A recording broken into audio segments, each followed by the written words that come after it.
السلام علیکم دوستوں، دنیا کی سپر پاور امریکہ جو دوسروں پر میزائل اور بم برسانے کی طاقت رکھتی ہے، اسے شاید یہ کبھی نہیں بھولنا چاہیے تھا کہ اصل قوت و قدرت کا مالک اللہ تعالیٰ ہے۔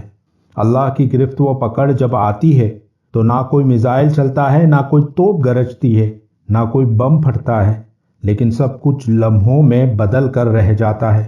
لاس اینجلس جیسا عظیم شہر جو اپنی طاقت، دولت اور حفاظتی انتظامات کے لیے مشہور ہے، اللہ کی مرضی سے ایک لمحے میں آگ کی لپیٹ میں آ گیا۔ یہ تباہی نہ کسی انسان کی پلاننگ تھی، نہ کسی دشمن کا وار، یہ تو محض اللہ رب العزت کے ارادے کی ایک جھلک تھی۔ نہ ہتھیاروں کی ضرورت پڑی، نہ کسی فوج کا حملہ ہوا، لیکن اربوں کھربوں ڈالرز کا نقصان ہو گیا۔ امریکہ کے ایک بڑے حصے نے امریکہ کی فلسطین پالیسی اور اس کے ظلم و جبر کا بوجھ اٹھانے سے انکار کر دیا ہے۔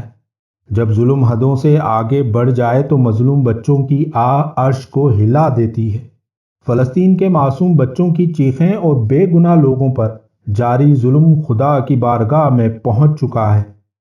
حالیہ دنوں میں لاس اینجلس کی آگ اور غزہ میں جاری ظلم و ستم کے درمیان ایک غیر معمولی مماثلت ہمیں نظر آتی ہے۔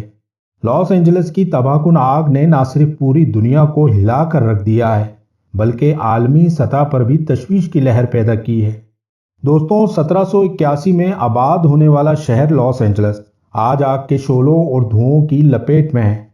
سپر پاور امریکہ کے مشہور شہروں میں سے ایک، جس کی معیشت کا بڑا حصہ تفریحی صنعت، ہالی ووڈ ٹیکنالوجی اور بین الاقوامی تجارت سے جڑا ہوا ہے، آج آگ کی تباہ کاریوں کے مناظر پیش کر رہا ہے۔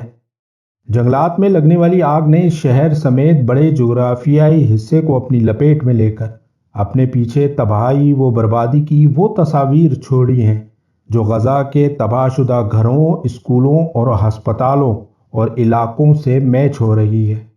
لاس اینجلس کی لگی اس آگ نے نہ صرف امریکہ کو اربوں کھربوں ڈالرز کا نقصان پہنچایا، بلکہ اس آتش زدگی سے انسانی جانیں بھی جل کر خاکستر ہوئیں۔ خاندانوں اور کمیونٹیز پر گہرے جذباتی اثرات مرتب ہوئے، لیکن دوسری طرف دنیا کا ایک خطہ جسے غزہ کہا جاتا ہے، وہاں ہلاک ہونے والے بچوں کی جدائی اور خاندانوں کی ہلاکت نے بھی ان سے جڑے انسانوں پر کس طرح کے اثرات مرتب کیے ہوں گے۔ ذرا تصور کریں، ان کے اس صدمے کا اثر بھی تو نسلوں تک رہے گا۔ لاس اینجلس دنیا بھر میں تفریحی صنعت، فلم سازی اور ہالی ووڈ کا مرکز ہے۔ آج اس آگ نے کئی ہالی ووڈ فنکاروں کے گھروں کو نذر آتش کر دیا اور لمحوں میں ان کی زندگی بھر کی کمائی و عیش و عشرت کے سامان شعلوں کی نظر ہو گئے، اور آج وہ لوگ اپنی زندگی بھر کی محنت سے بنائے گھروں کو اپنی نظروں کے سامنے جلتا ہوا دیکھ رہے ہیں۔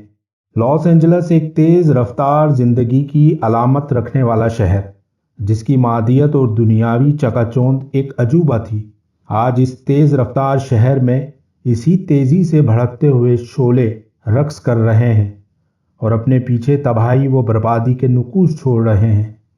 لاس اینجلس کی موجودہ حالت ہمیں سوچنے پر مجبور کرتی ہے کہ ہم کس سمت جا رہے ہیں۔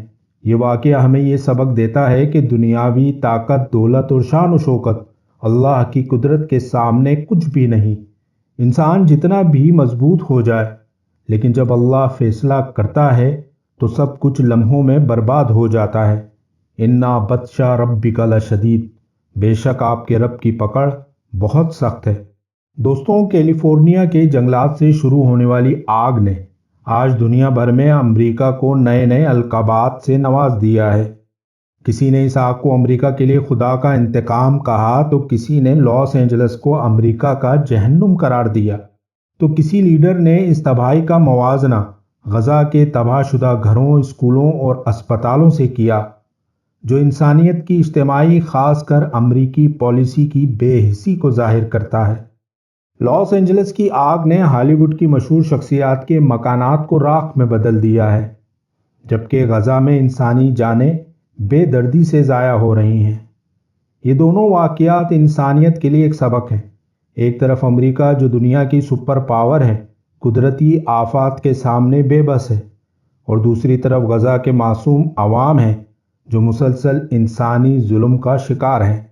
کیلیفورنیا کے جنگلوں میں لگنے والی آگ ایک بڑی تصویر کا اشارہ بھی ہے۔ یہ تباہیاں ہمیں سوچنے پر مجبور کرتی ہیں کہ یہ سب محض اتفاق نہیں ہو سکتا۔ زمین کا غیظ و غضب میں آ کر زلزلوں، قدرتی آفات، سونامی، آگ جیسی علامتوں کو ظاہر کرنا قدرت کا ایک انتباہ ہے کہ ہم قیامت کبریٰ کے دور میں داخل ہو رہے ہیں۔ یہ واقعات انسان کو خبردار کرتے ہیں کہ اب روش بدل ڈالو۔ دوستوں، احادیث کے مطابق زلزلے، طوفان اور آگ کا بھڑکنا قیامت کے قریب ہونے کی نشانیاں ہیں۔ حضرت ابو ہریرہ رضی اللہ تعالی عنہ کی روایت ہے کہ حضور علیہ الصلاۃ والسلام نے فرمایا، قیامت اس وقت تک قائم نہ ہوگی جب تک زلزلے بکثرت نہ ہو جائے۔ حضرت عبداللہ بن مسعود رضی اللہ تعالی عنہ سے روایت ہے کہ حضور علیہ الصلاۃ والسلام نے فرمایا، قیامت کے قریب شدید فتنوں اور عذابوں کا ظہور ہوگا۔ دوستوں، فلسطینیوں پر جاری مظالم اور کیلیفورنیا کے جنگل کی آگ ایک غور طلب حقیقت ہے۔ یہ ظلم کی حد اور مظلوم کی فریاد ہے۔ موسمیاتی تغیر سے لگنے والی آگ ہو یا حکومتوں کی بے حسی و جبر سے پیدا ہونے والی تباہی و بربادی کے المیے، یہ ہمیں یہی سبق دیتے ہیں کہ انسانیت کی بقا انصاف، رحمدلی اور اتحاد میں ہے۔ لاس اینجلس کی آگ اور فلسطین کا بحران اس بات کا اشارہ ہے کہ ہم ایک ایسے دور کی چوکھٹ میں داخل ہو چکے ہیں جہاں اگلا قدم قیامت کی سور کا ہے۔ دعا ہے کہ یا اللہ ہمیں ظلم سے بچا اور اپنی رحمت کے سائے میں رکھ۔ اگر ہم آزمائش میں ڈالے جائیں تو ہمیں صبر اور ہمت عطا فرما اور ہمیں اپنے اعمال درست کرنے کی توفیق دے، آمین۔ دوستوں، آپ کی کیا رائے ہے؟ اپنی رائے کا اظہار کمنٹس میں ضرور کیجیے گا۔ امید کرتے ہیں کہ ہماری اس ویڈیو میں آپ کو ان شعلوں میں نہ صرف لاس اینجلس بلکہ جلتا ہوا غزہ بھی دکھائی دیا ہوگا۔ ہماری ویڈیو پسند آئی تو اسے لائک کر دیں اور ہمارے چینل کو سبسکرائب کر دیں اور ساتھ میں بیل آئیکن ضرور پریس کریں تاکہ آپ کو ہماری اس طرح کی ویڈیو کا نوٹیفیکیشن بر وقت مل سکے۔ انشاءاللہ ملتے ہیں اگلی ویڈیو میں۔ اللہ حافظ۔